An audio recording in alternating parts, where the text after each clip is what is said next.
Previously on the Simply Human podcast. I'm in the shower and I'm like, I got like the soap and I never, how often do you it's like the Seinfeld thing, like the milk. You smelled it, I smelled it. What's it supposed to smell like? Like no one, you never like smell milk.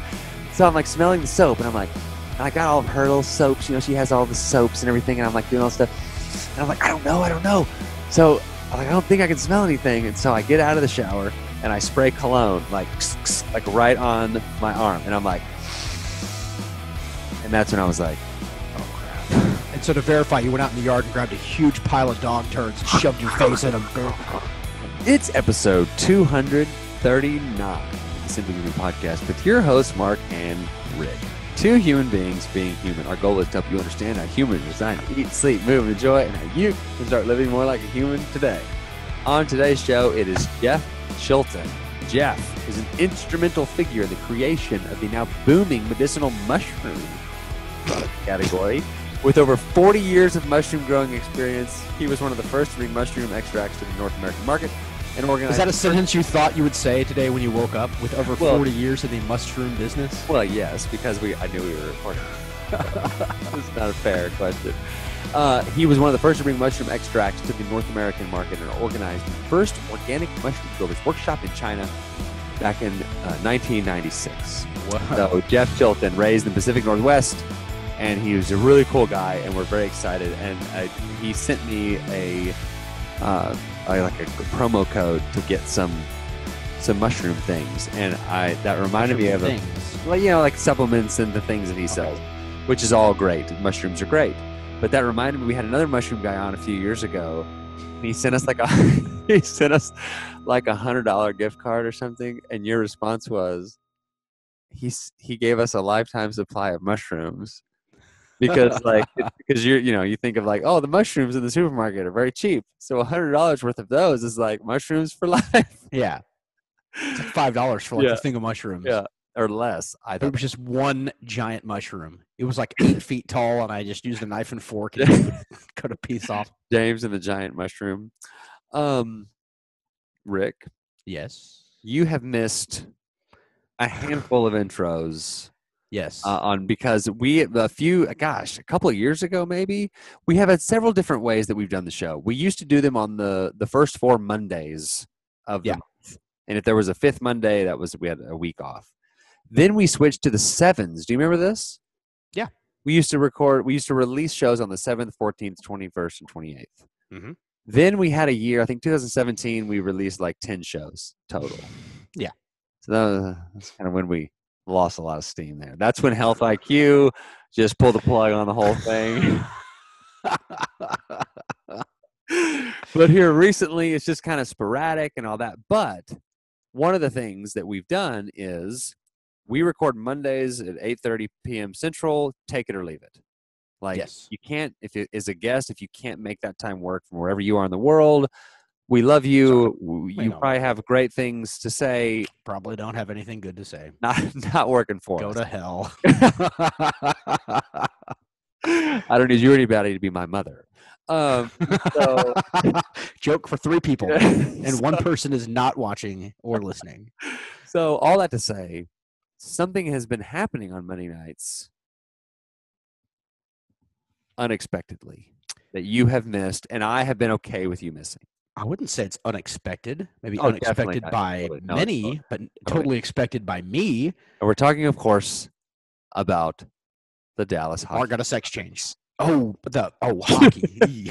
Why would why would that It's procedure put you out for Mondays and not me? Yes, the Dallas Stars made what many people would consider to be an improbable run to the Cup Finals, and I watched every minute of it. And just the way that the bubble schedule fell, they played like pretty much every Monday for like 6 weeks. And it's like, well, they're not going to keep winning. They're not, this will be over soon. Maybe they you just thought that. Kept winning, and here we go. And I will say that I got into it a little bit. A little bit. I am so impressed. Now, when the Stars won the Stanley Cup in 1999, Lord Stanley's Cup, as it's professionally known, Use his professional title. Um, Lord. he The Lord. what is the Spanish word for poop that you said the other day? So it's and I made a joke about it. Thank you for addressing me Miedra. formally, and Miedra. you said come instead of comes. I said thank you for.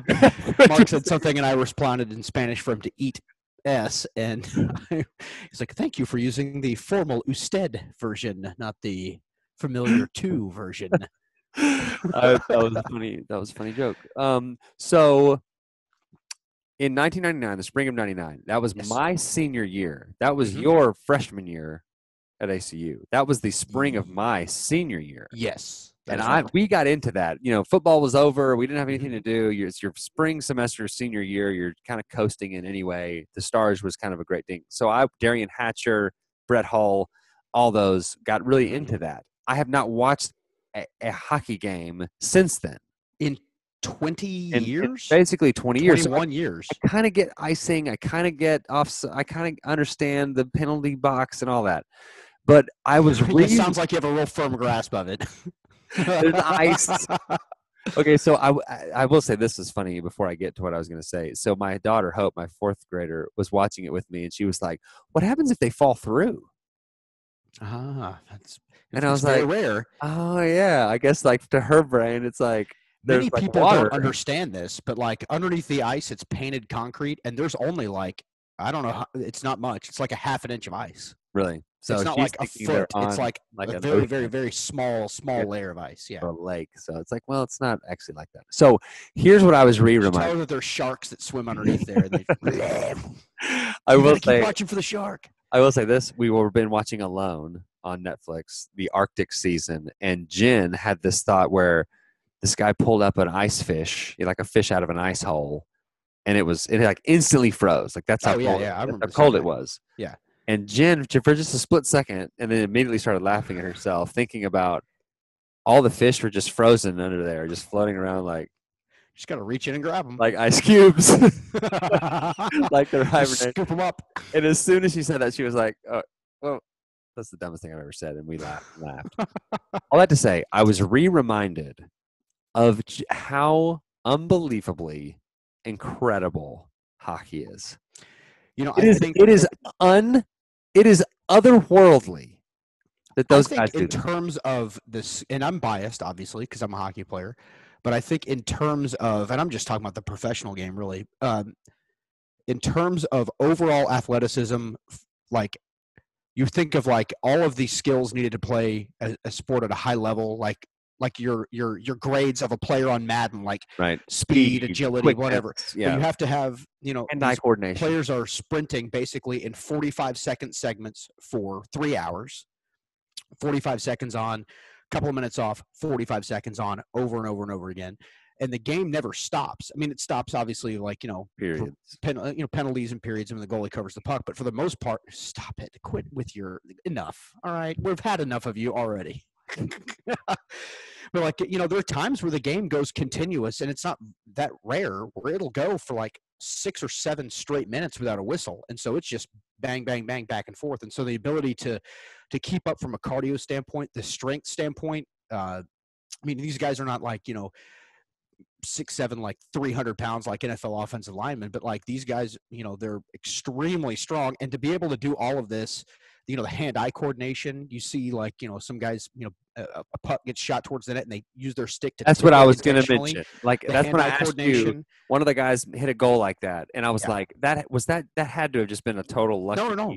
And it's not. They were literally practices. One of the Stars players, Joe Pavelski, who went to University of Wisconsin, okay. was captain of the American team in the Olympics. He is known for that specific skill, and it's not just like in adult leagues, it'll happen every once in a while. You just try to get a stick on it as it's coming towards the net, and maybe it'll change directions, and maybe you get lucky. But like at that level, he's hitting it, and he's intentionally hitting it toward a specific corner. spot. It's like a player in baseball who can. This is what I said. Who can like hit a ball. Like I'm going to hit this one to right field and hit it to right field, but it's happening like real time on skates. It's a baseball player saying, "I'm going to hit to right field," and there's just some guy from the other team just draped all over his back and pushing. And you never know where the ball's going to come from. Like the ball could come from up here, it can come from down here, it can come from first base or third base. Unbelievable. I think in terms of overall athletic ability necessary to excel at that, I think hockey, to me, is the most. You have to have the best combination of all the overall skills. Football players are stronger. Basketball players might be, better, cardiovascularly, maybe. But I think in terms of what's required overall, I think I give the edge to hockey every time. Just the skating. If they were just skating. Well, that's the thing too. You're doing it on skates, so you have to pick up an added skill other than just locomoting. Like you have to do it on skates. Take away the puck, and just have skating competitions. It's unbelievable. And then add in here's these sticks. Everyone has these huge sticks, and you're hitting a thing this big, and it's just unbelievable. And what's the most unbelievable thing are the dadgum referees, Rick. YouTube NHL hockey referee highlights. They are the most unbelievable athletes on the planet. They're doing they're jumping and they're spinning. You have to jump over. You're trying to jump over. One of my first jobs I had was a hockey referee. And you're having to jump up on the boards because you don't want to interfere with the puck, and players are there, so you're trying to avoid them. You're having to skate really quick in tight spaces. I thought you were going to say the most unbelievable part is the calls the referees made that. That ruined the Stanley Cup chances. They did a terrible job. It was, one of the worst officiated series I've seen in a while. But they're a fantastic athletes. Not bitter at all. Not bitter at all. And we'll get to Jeff here in a second. In other news, R.I.P. Dak's ankle. Oof.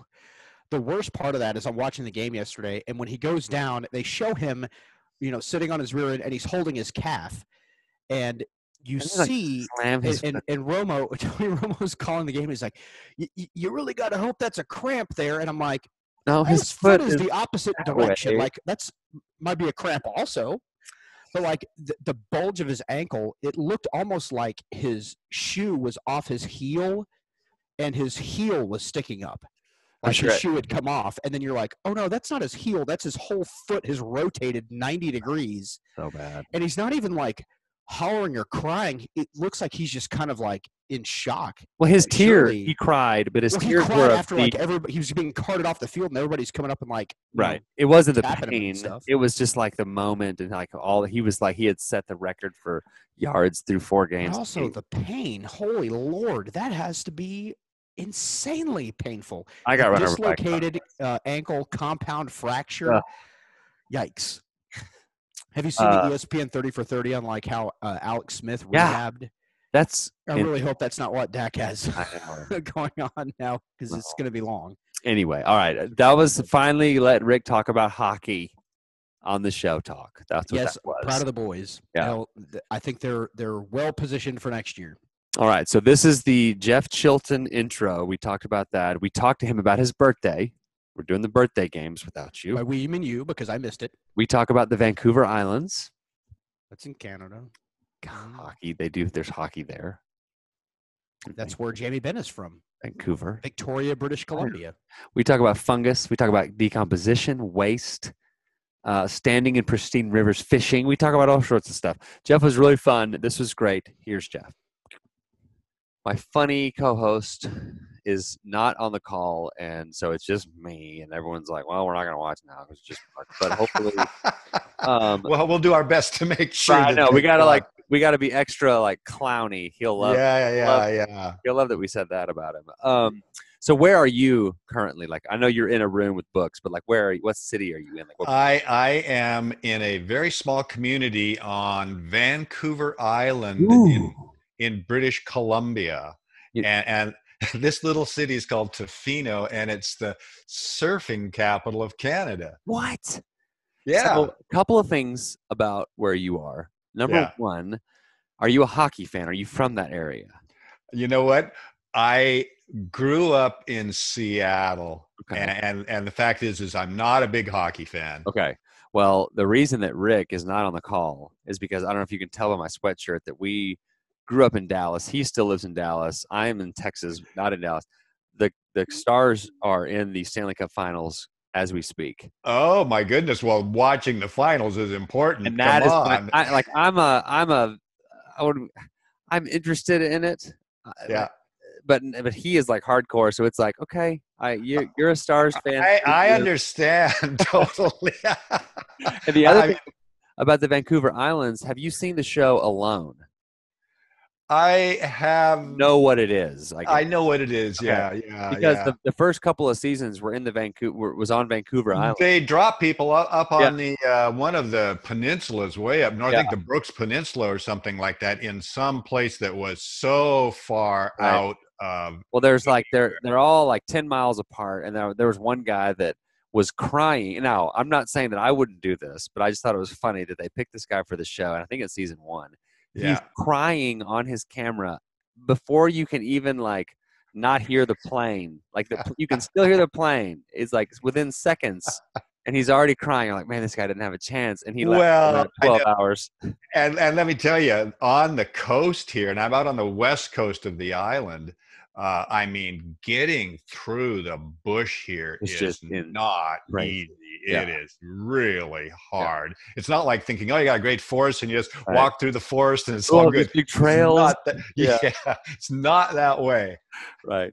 Awesome. Well, so Rick and I will record an intro, and we're going to go through your whole intro and kind of do a longer version of and more formal version of that. But we usually start out with a birthday game where we try to guess your birthday, and it's no fun if it's just me. So I'm just going to ask you, when's your birthday?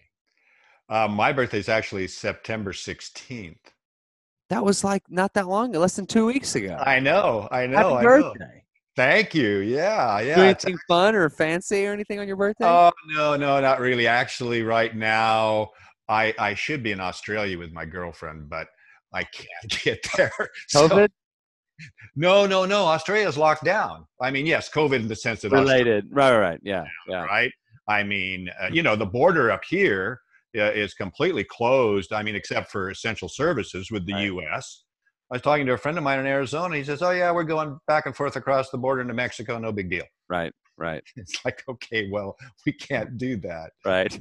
Well, my wife and I were supposed to go to Australia in May for the first time ever. Okay. And that got canceled. And so of course, the one time that we booked flights to Australia. Oh my goodness. Yeah, because I was supposed to go down on the 1st of April for 2 months. Oh. And I had just gotten back from South America where I spend my winters in early March. And then, I had 3 weeks to sort of get it together here. And then it was just like everything just closed right off. And it's still very odd. Oh, absolutely. I mean, Australia, I don't know when anybody's going to be able to get into Australia.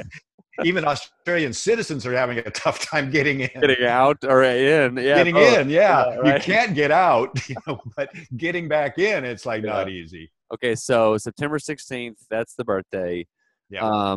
So now we usually move on to the kind of you giving us your version, Cliff's Notes version of kind of your background, your story, how you got to be doing what you're doing today. You're on all these podcasts, you're doing all this stuff. What is your kind of Cliff's Notes version of your story? Well, being born in Washington State. On September 16th. On September 16th. Growing up in Seattle, in probably one of the most premier wild mushrooming spots in the world. I mean, if you haven't been here before, it rains a lot. That's what we're known for. And we've got it's called the Evergreen State. Yeah. There's a reason for that. So we got vast forests and rivers and lakes, and I really love the country a lot. So in the fall, we've got mushrooms coming up. So when I was younger, I got to go out mushroom hunting. And then when I went to university in the late 60s, I was studying anthropology, but I thought, we've got a great mycology department. I think I'll study mycology along with it. So where'd you go to school? It's in. I know. University of Washington. We will have already have said it in the intro. So you in Washington? I read a book, Boys in the Boat, the rowing team. Oh yeah. 1946. Big school for 1936. Yeah. Well, a very good friend of mine is totally into rowing, and it's like, yeah, for sure. But so University of Washington, late 60s, and then after getting out of school, it was like, okay, what am I going to do? And I thought, well, I mean, there's no real jobs for anthropologists, so I think I thought, well, growing mushrooms would be kind of cool, and so I went to the only mushroom farm in Washington State. In 1973, applied for a job, got it immediately, and I was there for the next 10 years. Wow. Yeah. Have you No, ever been on a mushroom farm before? I haven't actually, and it's like there'll be mushrooms that are growing in Texas, and you're like, pretty sure that one will kill you. I don't know. Let's go kill a cow, I guess. That's Yeah, that's right. Well, but you can't eat that cow without some mushrooms too. You know? Right, Like, right, exactly. Yeah, mushroom burger. Yeah, so I haven't been on a farm. I'm sure that's like one of those things. Like there's all these sort of underground, pun intended, industries that you're like, until you get into it, it's like, man, I had no idea that like debt collection was like such a big deal. Like there's like, I'm sure mushrooms is the same way. There's like this huge like industry that's just kind of under the current of like. well, yeah, because basically in North America, mushrooms are grown indoors in large warehouses or big sort of barn type structures. Right. The only way you might notice at a mushroom farm there is that we make a lot of compost, which is the substrate that the mushrooms grow on. And the compost, I mean, it's kind of like a farmyard. I mean, it's compost. It has quite a strong odor. So if you're driving past a mushroom farm, you might just go, "Oh my God, what the hell is that?" There's a porta potty factory over that. Yeah, exactly. I mean, it's like, no, it's not sweet smelling. I mean, it's such that when at one point a subdivision moved in behind it, and everyone's going like, "What the hell?" They started complaining, and after a couple of years, the local government made the farm put in a perfuming system. It's like, hey, we were here already. I know, since 1930. Yeah, the smell isn't new, people. Well, that's what happens to farming everywhere, Right. as cities grow out and push the farms out, Right. because they don't like the barnyard smells and all the rest. So, but anyway, yeah, So 10 I'm years sure there. you are versed on all of the fun guy jokes and puns. I mean, I'm sure that is just like, I'm a big dad joke aficionado, and there are quite a few about fungus and fungus. Oh, it's like, yeah, I must be a mushroom because they keep me in the dark and feed me bullshit. I very often. See, that's what I hadn't heard, and I'm adding that to my repertoire. Yeah. Right there. So, Well, that's common. Yeah, that's very common. All right. Well, I mean, look, the other thing is too, Mark, is that anytime you say, "Oh yeah, well, I'm a commercial mushroom grower." Oh yeah, well, what kind of mushrooms, huh? Right. Yeah, exactly. Like, oh, he's into the crazy drugs. Yeah, of course he is. Yeah. Yeah. I mean, it's like, Well, okay. and that's the thing. Like when you watch shows like Alone or Man versus Wild or any of these shows, like they'll have, oh, this mushroom. Oh, I'm so glad I'm in this. I'm trying to shut my door here. I'm so glad I'm in this area with this type of mushroom. But then they're like, oh, don't eat that one because you'll instantly die if you eat that one.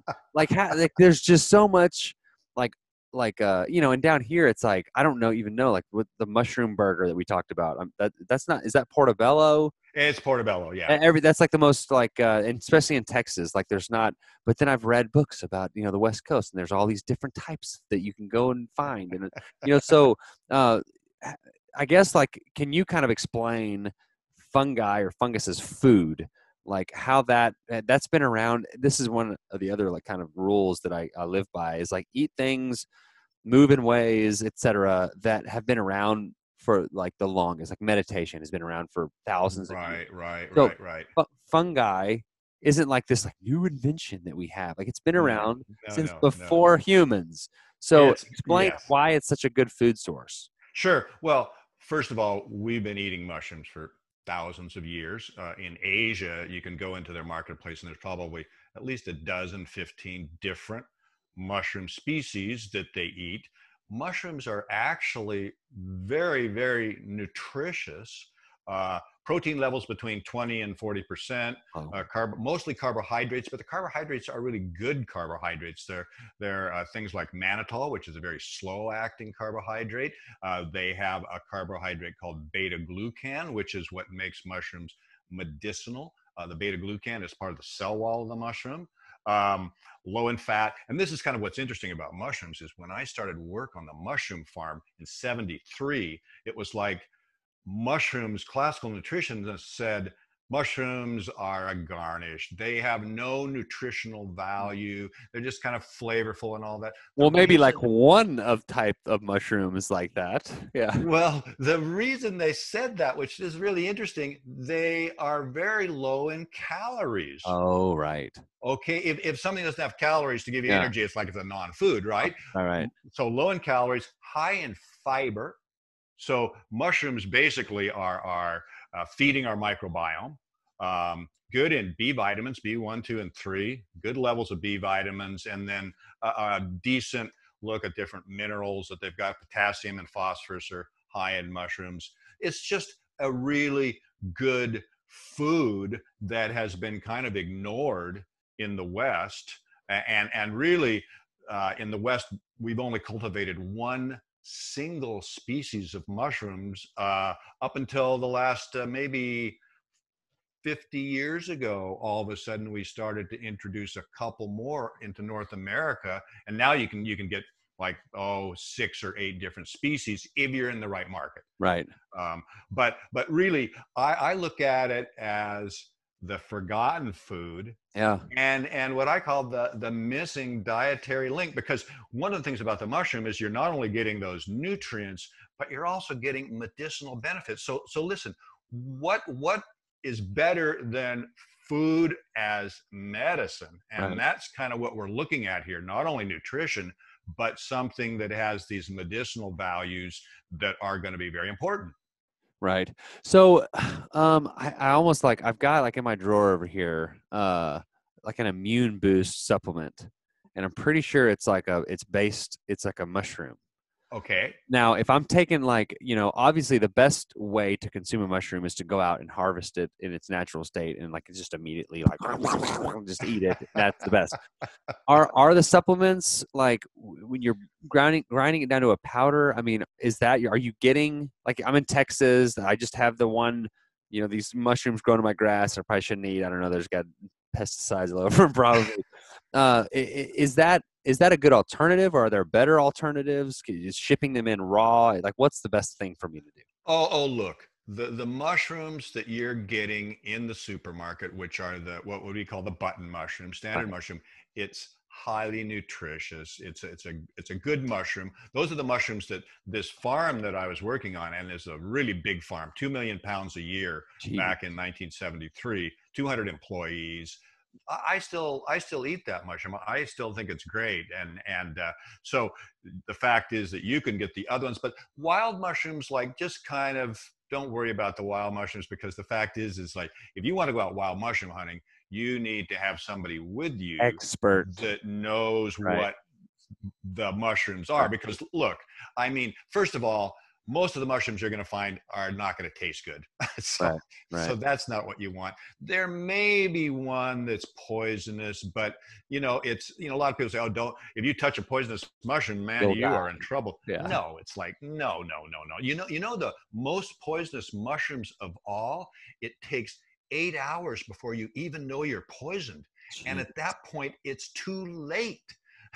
8 Right. hours. And what it does is it causes liver or kidney failure. Jeez. Yeah, I mean, really a serious toxin. But look, if you go out mushroom hunting, if you're in the right place, and you go out with somebody who knows, there'll be 1 or 2 they might find that are choice edibles. And that's really what you want to do. You just sort of key in on certain ones. Up here, like in Seattle or San Francisco or Portland, they have what they call mycological societies. And these are groups, and every fall they go out mushroom hunting together. They invite people to come along. And then at the end of the season, they actually have a show, and they put all these mushrooms out. They name them. You bring some in if you like. And then after the show and at the end of the season, for the groups, they have what they call the survivors banquet. Well, we lost Tom and Bill earlier in the show. They died after kidney failure. I would have thought a mycological experiment would be like, or a group would be like Michael Jordan, Mike Tyson, all of the Mikes, Michael Douglas. Yeah, there See, you go. Yeah. Interesting society, the mycological society. If Rick was on, he would just be berating me and besmirching my honor after a comment like that. So maybe it's good that Rick isn't on. Yeah, So, maybe not, and because you I think it's really funny. see, thank you. Yeah. I'm gonna say, just don't watch that one, just because he'll have a Yeah, lot to leave say it about alone. this. Yeah, Leave it alone. right.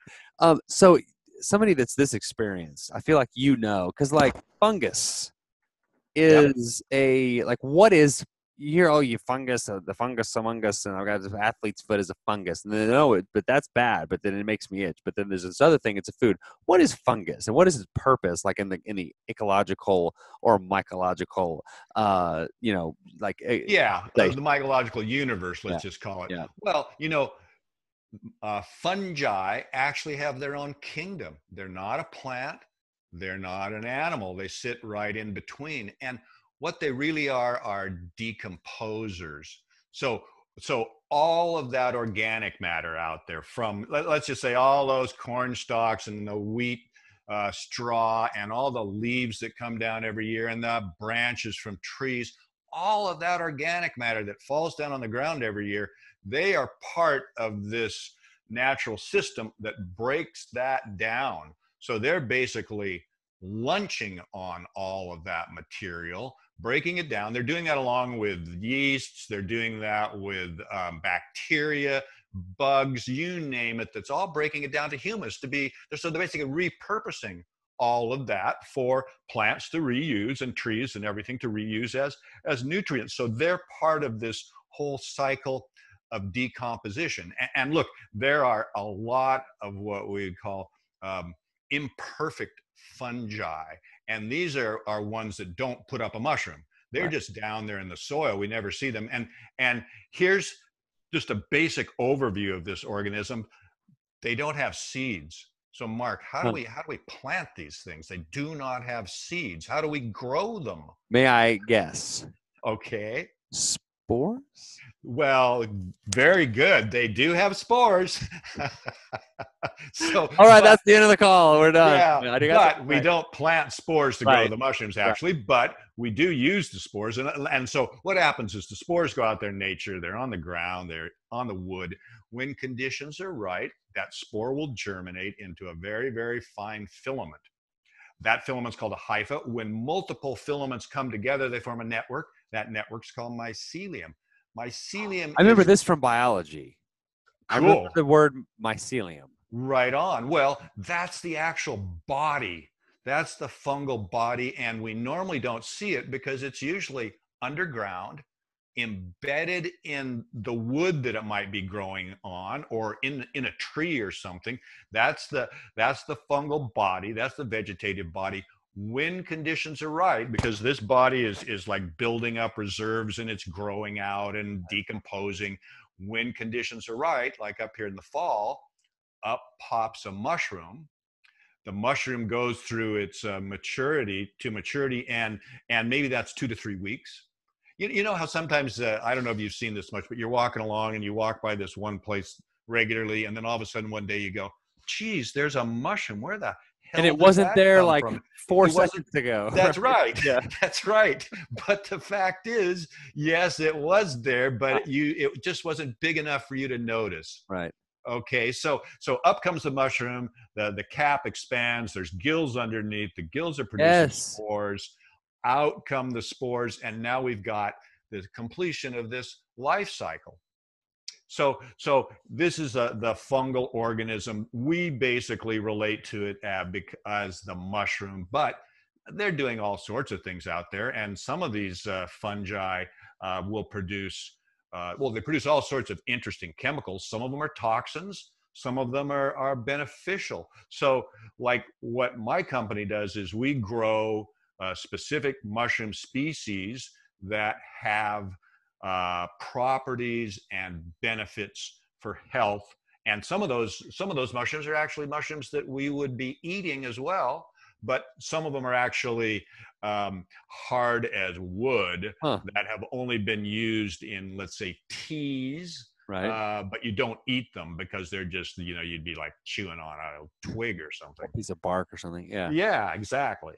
Well, that's interesting. Okay, so what is like the biggest? You have these little fungi growing around. Is there like what's like the world record biggest fungi of all time? Do you know that?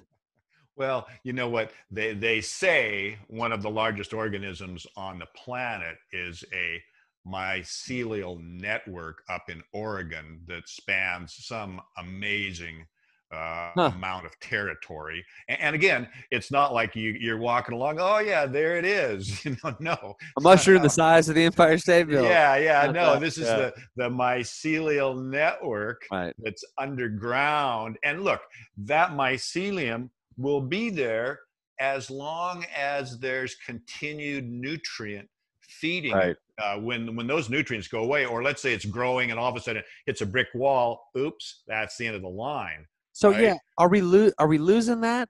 Like I feel like are we losing the organic matter? I feel like we're so decomposition and waste is such a thing that we're trying to eradicate, and that's a problem, right? Like we need that. Is that We do, are you yeah. seeing that? Is there are we okay? Like Well, no. Here's what's really cool about mushrooms is that mushrooms, when you're cultivating mushrooms, you're cultivating them on waste agriculture products. huh, So you're repurposing these agricultural right, products that it's like, okay, what are we going to do with all this straw? What are we going to do with those corn cobs? What are we going to do with any of those things that we've been growing out there? And all of a sudden now we've just processed all these sugar beets and we've got a pile of sugar beet waste. What are we going to do with that? huh, Is it something we can put back in the fields? Well, what if we could grow mushrooms on it, get a food crop, and then put it into the fields right, in even a better condition than just putting it in as is, because the mushroom will basically be breaking it down and repurposing it and creating even a better, let's just say, better compost or soil right, adjuvant than previously. right. Gosh, so we're coming. We have 5 minutes left, which is insane because I feel like we just started. So promote yourself. Talk about like if you do a Google search of Jeff Chilton, a lot of stuff comes up. You'll see Namex come up. You'll see there's one I believe your son is involved with Real mushrooms. real mushrooms. Um, Promote yourself. Where can people find out about more about this? All your social media, all that stuff. Like tell us how we can find out more about all this stuff. Well, yeah, our company is Namex. You can go to namex.com. We've got a ton of information there, including slideshows about the mushroom farms that we use, the processing, lots of educational information. I spend a lot of time just educating people about spores and mycelium and Right. mushrooms. And then, yeah, that's a business to business, but please come anyway, just for the information. And then if Right. you're really looking for a retail mushroom product, you can come to realmushrooms.com, Right. and that's where we sell the products on the internet on the retail side, and 100% pure mushroom products. And that's something that's really important because there's literally, Mark, there's a lot of products on the market that are not actually mushroom, they're masquerading as mushroom, and Right. that's something that people But I'm sure someone's look making out lots for. of money off those. Oh too. God, making millionaires. That's the nature of business. Right. Right. So you wrote a book. What's the book? The name of the book is The Mushroom Cultivator, a practical guide to growing mushrooms at home. Ooh. And actually, I co-wrote that book and we published it in 1983. That book still sells 5,000 copies today. Dang, it's on Amazon. Yeah, Mushroom Cultivator. There it is. Practical Guide. Growing Mushrooms at Home by Paul Stamets and J.S. Ooh, that sounds very fancy. Oh, I know. J.S. I Yeah, was really cool back then. yeah, like that's like a royalty or something. But I'm gonna put that in the show notes as well. Sure. And I Um, can send you a couple of documents too that might be interesting. yeah, for that'd be great. some Just shoot me an sit email in. of like links or something, and I can put all this kind of in the stuff they talk about section. And as we get okay, so we ask this question to everybody that comes on, and it doesn't have to do. It may have to do with mushrooms. Here's the thing: it's like we ask this question, and some people like can't resist to say something that's related to what we've been talking about, and those are the people that are just like, no, like this isn't a job, like this is my life, and so I get that. But it's like, what is one thing that you enjoy about life, or something you do that makes life more enjoyable? Like a hobby, just something that's like, something Yeah. that you Oh, just yeah. look forward to. Oh, so easy. I love to stand in pristine rivers with my fly rod, Oh, fishing for wild trout. And I was just in the Rockies 3 weeks ago for ah. 10 days. And that's what I did every single day. I So was like back up. river runs through it type stuff. Where you got Absolutely correct. That's right. Yep. Yep. you read that That's book? right. There's What? the movie. There's the movie. River runs through it. Yep. Yep. I know that. Well, the Yeah. book is very short. It's only like 100 pages long, Oh, and yeah. it's really good. It's really a good book. And it makes you want to go get a fly rod. And like I've got a friend that goes out once a year. He goes up to his wife's family is from Colorado, and they go up, and he's always Oh, pictures of beautiful fish, all these crazy colors. yeah. So like That's right. how often do you get to go do that? Well, I spend my winters in Argentina, and I do it for 3 months. Dang. So like once a day? Because Is that what you're going out every day? every single day, I do it every day.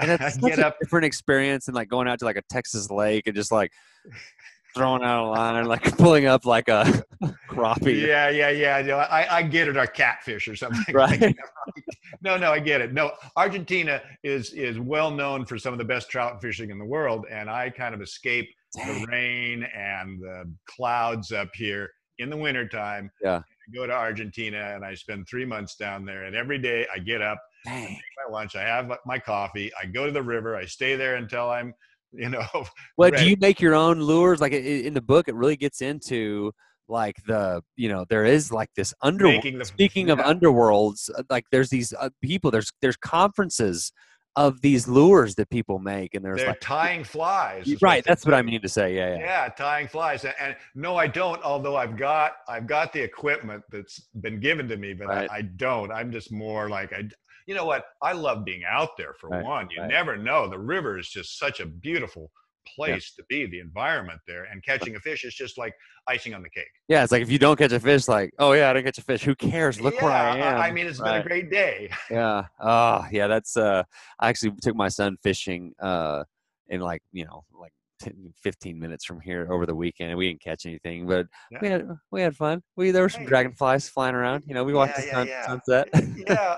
I mean, you know what? The joke is, that's why it's called fishing and not catching. Right. Well, the same thing with hunting. That's why they call it hunting, not shooting. Same deal. Yeah. Very good. Awesome. Well, Jeff, this is great. I'm so glad we finally did this after almost 2 years. Yeah, no, it's really been cool, Mark. I really enjoyed talking to you. I've got one show that we need to produce, and then this one, and I have to find a time to do the intro with Rick when there's not a hockey game on, I guess. And then it'll come up. But whenever the show, there'll be the video version, Yeah. and then we'll have the audio version, and the audio version will probably go out first, and I'll send you both links as they go live, and then you can share it with all your folks, and we can go from there. Awesome. All right. Been a All right. pleasure. All right, Jeff. I appreciate it, man. We'll talk to you soon. You bet. See ya. You're listening to the Simply Human podcast. The hardest thing about doing the intros on different nights is trying to find the Remember? dadgum Zoom files for the certain deal. And so I keep it all written down. But that was Jeff. He's great. We have all the stuff in the show notes. Check it out. I still have I need to use my gift card that he gave me very generously. But coming up, I've already done the interview with Kirsten Beverly Waters, which was really good. I was in on that. Oh, yeah. That was last week. We just haven't done the intro for it. Yeah. And tonight I interviewed, and it wasn't a hockey thing. I missed it because I work late on Mondays when we record. I get home if I leave on time, I get home right in time to join in the interview, but I was a little bit late getting out, and so I didn't want to jump in halfway through and be like, hey, everyone, look at me. I'm an attention whore like Mark is. So we are booked through like the end of the year. We don't have one. Yeah, we do have one Thanksgiving week. We've got the book, the incontinence book. We're starting to book in January. I definitely want to have Petya. The incontinence book. I showed you that last week. About being incontinent? Yeah. women being and dealing with it's a thing when you push a baby out of your Oh, incontinence. okay. Well, now I feel bad. I'm Well. woke. Mm. Sorry, everyone. So I definitely want to have Petya back on. She's great. And so that'll be in a couple weeks. But anyway, that was it. Jeff is awesome. Go to his stuff. Rick, it's good to have you back on Mondays. R.I.P. Dallas Stars. Now the NBA's over, hockey's over. It's like, now what are we supposed to do? And Dak broke Watch his the Cowboys ankle. suck Right. every Sunday. Dang it. Now I got to go in and change that. Hang on. You don't have to change that. Okay. I'll leave it. Yeah, it's just the No word one's ass. watching. It's in the Bible. No one's He watching. tied his ass to a tree. It's in the Bible. That's in Genesis chapter 16. Moses. That's in 2 Moses 48. Or 2 Corinthians. Hey, early voting starts tomorrow. Speaking of that. Oh, yay. Well, that means the riot's happening. The South Park pandemic special on HBO is worth a watch. I'm not a South Park person. I'm not Neither anti-South Park. really I just am never I. have watched it, but okay, I'll watch it. You need to check it out. It's only like 45 minutes long. Okay, that's going to do it for this edition of the Semi Podcast. Go to hell. So until next time, enjoy yourself. Stop.